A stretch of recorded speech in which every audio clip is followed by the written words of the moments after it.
Bonjour tout le monde. J'espère que vous allez bien. Nous entrons aujourd'hui dans la saison des éclipses. Il y a aujourd'hui une pleine lune en Vierge qui est également une éclipse lunaire et dans environ 15 jours, il y aura la seconde éclipse qui sera une nouvelle lune dans le signe du Bélier. Et ces éclipses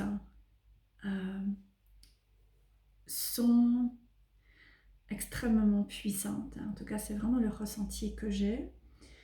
Et nous sommes en 2025 en année 9. Donc il s'agit d'une année qui nous encourage à pouvoir clore un cycle majeur sur le plan personnel mais également sur le plan collectif. Et le 9 dans le tarot est associé à la carte de l'ermite.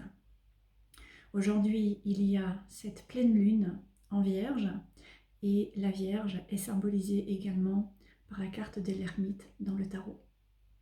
Donc il y a cette double emphase qui est mise sur les énergies de l'ermite et donc cet encouragement à pouvoir maintenant commencer à ralentir et réaliser un bilan de où nous en sommes, de comment nous avons vécu, comment nous avons agi, quelles sont les décisions que nous avons prises, quelles sont les actions et les habitudes que nous avons eues jusque maintenant, où cela nous a menés. Et à partir de là, est-ce que nous souhaitons continuer ou est-ce que nous pouvons retirer des leçons de toutes ces expériences du passé et commencer à clore certains cycles dans notre vie, dans le domaine relationnel par exemple, le domaine professionnel, travail et carrière, dans le domaine spirituel par rapport à nos projets, nos désirs ou vraiment notre chemin dans un sens très large. Donc cette pleine lune nous encourage maintenant à nous connecter puissamment à cette énergie de l'ermite. Et ensuite, nous allons progressivement entrer dans la phase de la lune décroissante. Donc nous allons pouvoir commencer à laisser aller ce qui, à partir de maintenant, ne nous sert plus, ne nous convient plus, pour ensuite arriver à cette puissante nouvelle lune en bélier qui sera également une éclipse et qui va nous permettre de commencer maintenant un énorme nouveau cycle en nous redéfinissant et en définissant différemment comment nous voulons vivre notre vie et comment nous pouvons reprendre notre pouvoir dans notre vie. Donc cette pleine lune d'aujourd'hui vient nous permettre d'entrer dans une phase de transition absolument puissante et transformatrice également pour pouvoir ensuite commencer à nous relier à cette opportunité de nouveau départ, mais également de vraiment pouvoir réécrire notre histoire, redéfinir qui nous sommes, qui nous voulons être. Donc c'est une période très puissante et la Vierge est un signe de terre. Donc elle nous ramène dans l'ancrage, elle nous ramène dans où nous en sommes aujourd'hui et comment nous vivons finalement notre quotidien. Pour moi, la Vierge est très puissamment associée à la notion d'habitude, de routine de notre quotidien et donc également de rituel. Donc ce soir, nous aurons un cercle de célébration de cette pleine lune et éclipse en Vierge. Et durant ce cercle, nous allons nous relier évidemment aux énergies de la Vierge et également de l'ermite pour commencer à nous ancrer, nous poser, faire le point sur nos routines du quotidien et pouvoir commencer à clarifier ce qui maintenant ne nous convient plus, ce qui en réalité nous dessert peut-être même, pour ensuite entrer dans cette phase de transition et commencer à laisser aller ce qui ne sert plus. Le cercle commencera par un premier moment d'échange dans lequel je parlerai des énergies de cette pleine lune. Ensuite, je réaliserai un tirage collectif pour le groupe. Nous aurons également un temps de connexion avec une déesse et pour ce cercle, c'est très clairement la déesse Hécate qui s'est présentée à moi. Donc nous nous connecterons à Hécate et je proposerai également une méditation pour que chacun puisse faire sa propre expérience de connexion avec cette déesse. Et ensuite, il y aura un petit rituel que je proposerai pour les personnes qui participeront. Il y aura pour terminer un moment de questions et réponses. Donc si vous souhaitez participer à ce cercle, le lien est en dessous de la vidéo. Vous pouvez vous inscrire via mon site www.vanessa-vaya.com dans la section atelier et mentorat. Et ensuite vous trouverez le cercle de pleine lune. Alors nous sommes dans une période de notre vie sur le plan collectif qui, encore une fois, font que cette éclipse en particulier est vraiment, je trouve, une opportunité de commencer à amener une réelle transformation dans notre vie. Au cours de ces 100 dernières années, le monde a connu un progrès majoritairement technologique qui dépasse tout ce que l'histoire de l'humanité a pu vivre. Et donc en conséquence, nous sommes bombardés sans arrêt par toutes les ondes, téléphone, internet, mais également par tout ce que ces ondes viennent amener dans notre vie, c'est-à-dire de nombreuses informations via internet, des vidéos, des posts, des sites, des articles, des shorts, et ensuite également la télévision et des pubs, et ensuite évidemment également tous ces contacts immédiats et qui peuvent souvent être très intrusifs dans notre vie. Et nous avons d'une certaine manière normalisé ces intrusions de toutes parts dans notre vie personnelle. Et en conséquence, il y a aujourd'hui un nombre extraordinaire et certainement la grande majorité des personnes aujourd'hui, d'après plusieurs études, démontrent que il y a cette majorité de personnes qui souffrent profondément de ces intrusions et de cette finalement hyperactivité constante autour de nous. Et donc il y a beaucoup de personnes qui éprouvent de l'hyperactivité, qui ont une réelle difficulté à pouvoir se poser, à pouvoir s'arrêter, à pouvoir rester concentré sur une tâche pendant même quelques minutes. De plus en plus de personnes souffrent de troubles de l'attention et de procrastination et d'irritabilité, de stress, d'anxiété, de burn-out également. Et ce que j'ai pu remarquer également en discutant avec plusieurs personnes et des clients ces derniers temps, c'est qu'il y a également de plus en plus de personnes qui se trouvent confrontées à des mécanismes d'auto-sabotage sans nécessairement pouvoir comprendre comment ces mécanismes se sont mis en place, sans parfois se rendre compte que ces mécanismes sont en place tellement ce que nous vivons aujourd'hui a été normalisé et qui ne parviennent plus à pouvoir se dégager des conséquences et des dommages finalement de ces schémas sur leur propre vie, c'est-à-dire une difficulté à pouvoir sentir un sentiment de contrôle dans leur vie. Alors pas contrôle dans le sens avoir besoin de contrôler tout ce qui se passe et toutes les personnes autour de nous, mais avoir ce sentiment que c'est notre vie et que c'est nous qui décidons finalement.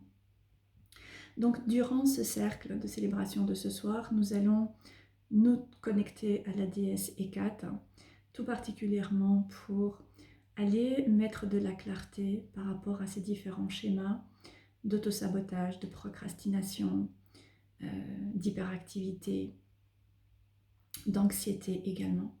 Et nous verrons comment nous pouvons tout d'abord conscientiser ces schémas et ensuite commencer petit à petit à mettre des choses en place dans notre quotidien pour pouvoir transformer transformer cela et notamment utiliser des pratiques simples et même cette notion de rituel, cette notion de sacré pour nous aider à ramener de l'ancrage. Donc si c'est quelque chose qui vous intéresse, eh bien, n'hésitez pas à vous inscrire et nous rejoindre pour ce cercle. Alors, je voulais vous proposer ou bien vous recommander de peut-être travailler avec des cristaux pour cette pleine lune, mais également peut-être dans d'une manière plus large.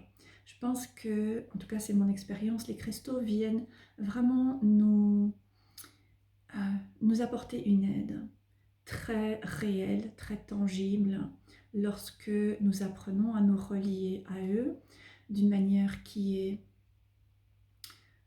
respectueuse, qui comprend l'énergie et la puissance des cristaux et qui nous permet aussi de pouvoir, là aussi, entrer dans cette notion de connexion avec quelque chose de sacré.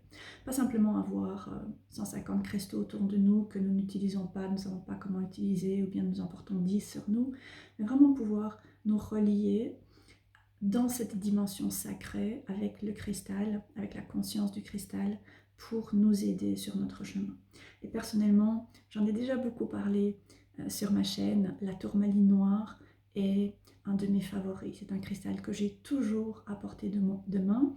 Ça fait certainement, je pense, 4 à 5 ans maintenant que j'ai celui-ci qui est toujours dans mon lit parce que tous les soirs, je prends un moment pour me décharger, pour me permettre de libérer toute cette agitation énergétique autour de nous. Étant une personne sensible, intuitive, c'est vraiment vital pour moi. Donc j'ai cette tourmaline avec moi et j'en ai d'ailleurs d'autres. J'en ai une ici également sur mon autel. Donc la tourmaline peut nous aider à décharger tout ce trop-plein d'énergie qui vient nous saturer et qui vient encore exacerber ces schémas d'anxiété, d'irritabilité, d'hyperactivité, de procrastination, d'épuisement, de fatigue, de stress, de burn-out, etc. Et ensuite, j'aime également beaucoup travailler avec un jaspe rouge, une autre pierre d'ancrage qui nous aide à pouvoir vraiment travailler avec le chakra racine et notre vitalité, notre énergie, pouvoir sentir que notre énergie est posée et donc que nous pouvons l'utiliser de la manière dont nous en avons besoin dans notre vie. Donc n'hésitez pas à travailler avec l'un ou l'autre de ces cristaux, peut-être même avec un autre cristal d'ancrage que vous utilisez pour vous aider à ramener un peu de calme, d'ancrage également dans votre vie. Alors j'étais un peu malade ces derniers jours, donc je vais prendre un peu de thé pour hydrater ma gorge et ma voix.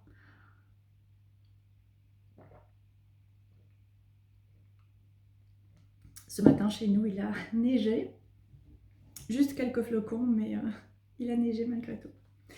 Voilà, alors pour terminer cette courte vidéo, je voulais partager quelques réflexions par rapport à une carte.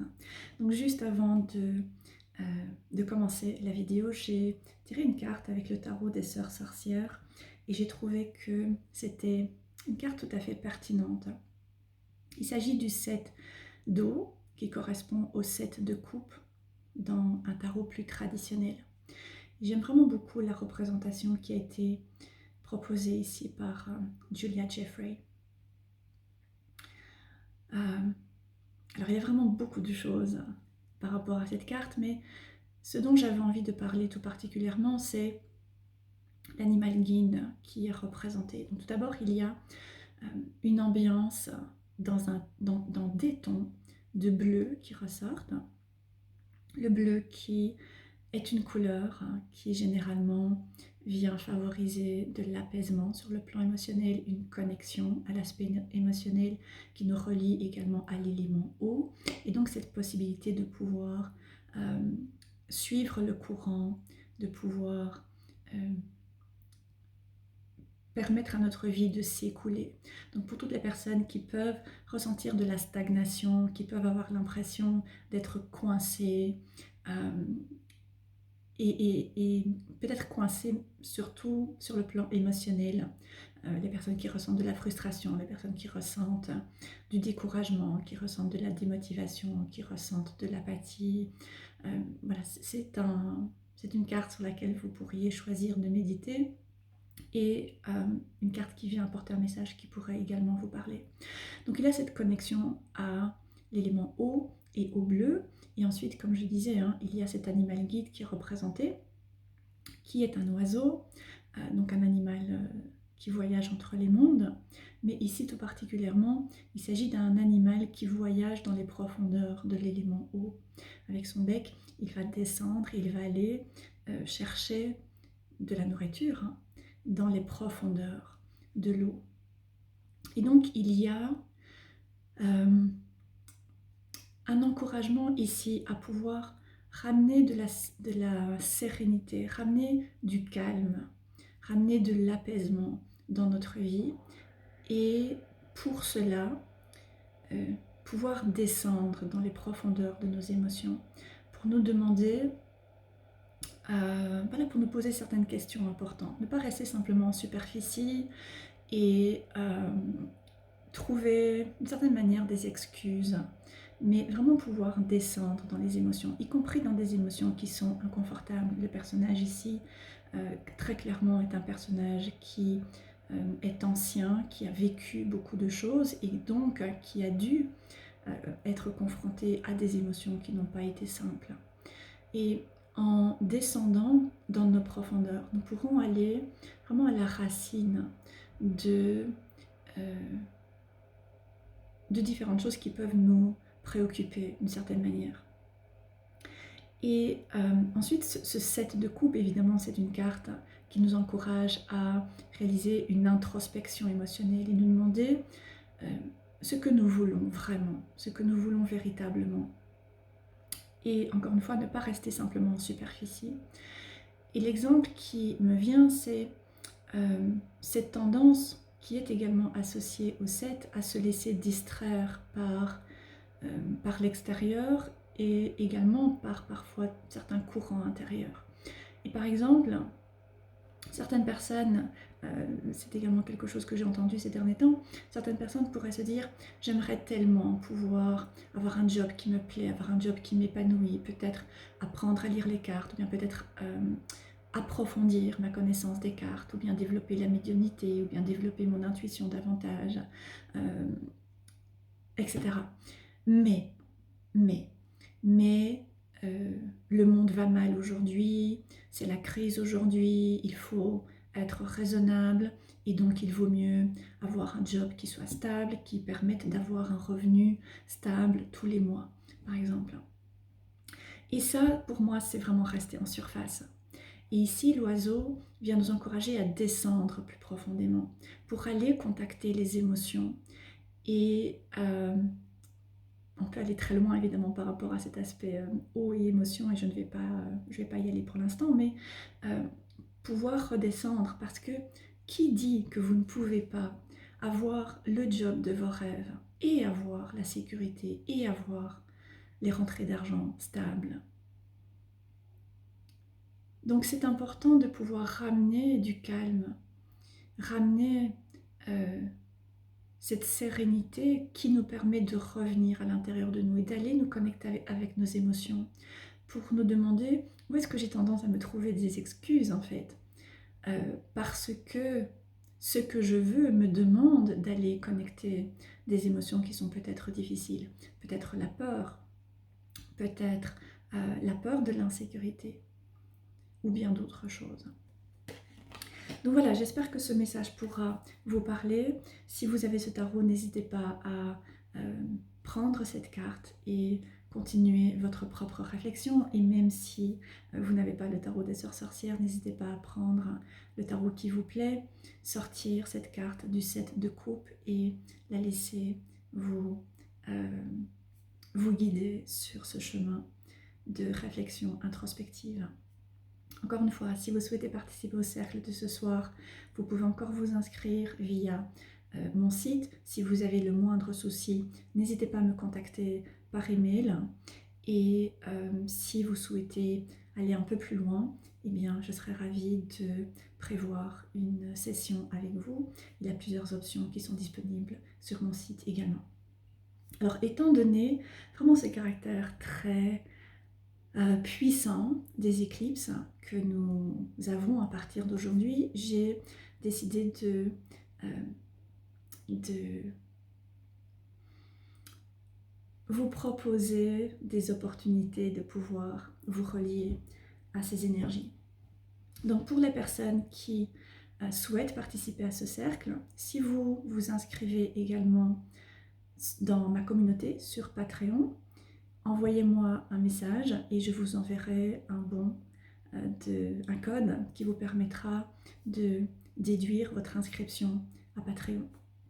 Donc si vous choisissez l'option à 5 €, eh bien, je vous enverrai un code pour déduire 5 € du cercle de ce soir. Et donc ça veut dire que vous avez accès au cercle de pleine lune et également à la communauté Patreon pour le même prix. Et ensuite, étant donné qu'il y aura une seconde éclipse dans le signe du Bélier qui sera une nouvelle lune, généralement je n'organise pas de cercle pour la nouvelle lune, mais pour toutes les personnes qui s'inscriront aujourd'hui au cercle de pleine lune en Vierge, eh bien je vous offrirai un cercle d'1 heure également à l'occasion de cette nouvelle lune en Bélier. Donc en vous inscrivant aujourd'hui au cercle de pleine lune, vous pouvez avoir la mensualité Patreon qui est offerte, ainsi que le cercle de nouvelle lune pour la nouvelle lune et l'éclipse en Bélier. Voilà, je me réjouis de vous retrouver ce soir, et pour les personnes qui ne souhaitent pas participer, eh bien je vous souhaite une très bonne pleine lune et je vous dis à bientôt.